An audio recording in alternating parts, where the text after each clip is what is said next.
Ladies and gentlemen, we are back at RetroCon 2023, checking out Robin Hood, a whole Robin Hood scene with my man Nate Armstrong. What's up, my man? How are you? Doing well, thanks. How you doing, John? Are you excited for RetroCon this weekend or what, man? I am. I think we're going to be seeing a lot of family friends and some new faces, so it's going to be cool. Absolutely, man. So I wanted to talk to you for just a few minutes about some of your incredible figures here. You know, we were right next to each other at ToyCon, New Jersey earlier this year, and I got a good look at some of your incredible customs here. Robin Hood, Disney's Robin Hood, one of my favorite Disney movies of all time. And man, can you just take us through some of your incredible customs? First of all, before we get to the figures, where did this start from? Where did you get the idea from? I probably would have gotten to this eventually, but it actually was somebody came to me and said, "Hey, I really like what you did with Alice in Wonderland. What do you think about doing Robin Hood?" And then we just jammed on how awesome that movie was and how important it was to us growing up, and that was the impetus. And I just started cooking. I was like, "What do you want to see?" He was like, "I want to see the whole cast." So and we were talking just before we started shooting here, and that I was in love with these figures back at ToyCon, New Jersey in the summer. And you've got a bunch more that you've done since then. You've been working like a madman. Can you just do us a favor and just take us through some of the figures and point us out what we got here? Sure. Robin Hood, he was an easy one because, you know, we've got the Kitsane head and tail from Wolf King, and then all I had to do was add a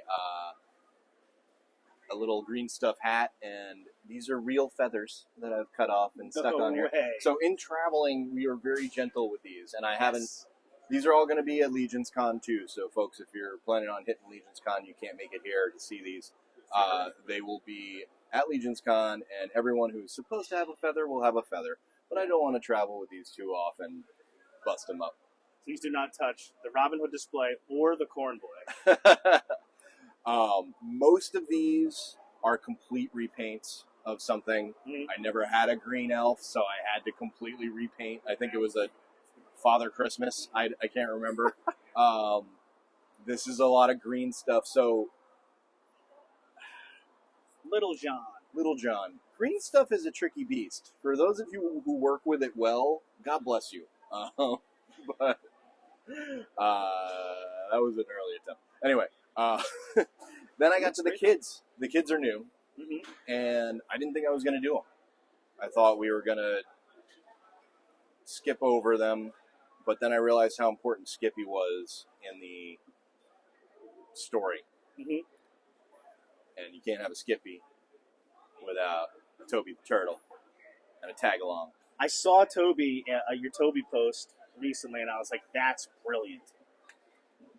So in the movie, he's got a cool little top hat and glasses, and I was like, how am I going to accomplish that in a Mythic Legions world? So that was the answer, the helmet. So I think the thing that is, there are a lot of artists out there who are really good at making very cool looking knights and goblins and dwarves, and they make them look like real and gritty. And I'm not good at that. I can't do that. What I've found that I'm pretty good at is taking parts and using them in a weird way. The Lady Cluck, for example, has arms for both arms and legs. Because I needed her to be a little shorter and stubbier. Yeah, a little stout. And I had to jam the feet in somewhere. So that's that. Very cool. Newest one, I can't take him out because he's stuck, is working on the announcer crocodile. Yes. Ladies and gentlemen. You have a future in voiceover too, my friend. So he's going to get a hat. Everyone gets a hat. And the last ones I will do any detail on are my Trigger and Nutsy. And I just love the creep factor of having a head, a face under there. That is bizarre. That was a surprise I was not expecting. Yeah, and I guess the only one we didn't look at. Oh, this one. Everybody everybody loved my hiss, and that's just, again, it's just a bunch of arms jammed together. Yeah, but it's a little bit of a call. I mean, a similar idea to the Alice in Wonderland display. Okay, The caterpillar with the bodies put together. And that's the same principle here. I've used 2 bodies. Yeah. I had to commission a peg to connect the bodies together. Mm-hmm. But once I had it, it opens up so many avenues. Mm-hmm. I can make more well, I guess you can make caterpillars and centipedes and tall crocodiles. Maybe it opens up to 3 avenues, but it's been good. It's been a boon. And then the last one, I guess, would be the big elephant. So I'm going to make 1 more of those. Talking about the elephant in the room. Yeah, exactly. I'm going to make 1 more of those. There's one that has a darker purple hood. So, yeah, we've got a few more coming. I'm probably going to have maybe 6 more for Legion's Con. That's awesome, man. So, very cool, man. First of all, I can't wait to see the Robin Hood collection completed. Are any of these going to get sold at some point? They've all been commissioned. They've all been commissioned. Okay. The entire series has been commissioned. So that's incredible.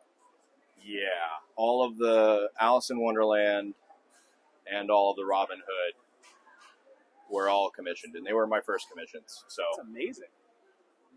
So yeah, if you've got any weird ideas, hit me up. I'm happy to try and see if we can make your dreams horrify people. All right, Nate, thank you so much for a few minutes, man. You're welcome. Thanks, Jonathan. Come find Nate by the Wolf King 4 Horsemen Toy Forge 501st area at RetroCon 2023, and then, of course, at Legion's Con. See you later, guys.